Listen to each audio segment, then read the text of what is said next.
আগে রাগী ছিলাম, but 30 cross করার পরে এখন আর রাগী নাই। কিন্তু পাবলিক মনে করে শবনম ফারিয়া অনেক রাগী। কি মনে করে, তাদের কি আসে যায়? আমিও কিন্তু অনেক স্টাবার্ন। আমার কাছে যদি মনে হয় কোনো জায়গায় আমাকে তারা প্রপার রেসপেক্ট দিতে পারছে না, সেখানে আসলে আমি যাই না। শবনম ফারিয়া কি খুব রাগী? না, রাগী না। আগে রাগী ছিলাম। আগে বলতে আমার এজ 29-28 পর্যন্ত আমি অনেক শর্ট টেম্পার্ড ছিলাম, বাট 30 ক্রস করার পরে এখন আর রাগী নাই। কিন্তু পাবলিক মনে করে শবনম ফারিয়া অনেক রাগী। কি মনে করে, তাদের কি আসে যায়? রাগ করে কখনো কাউকে থাপ্পড় দিয়েছেন?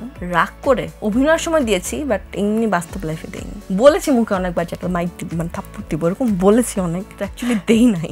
অভিনয় জগতে সবচেয়ে বেশি থাপ্পড় কে খেয়েছিল? আই থিঙ্ক তসিফের আমি জুটি হয়ে অনেক কাজ করতাম, তো সো ও আসলে আমার অনেক মাইক টাইপ খেত।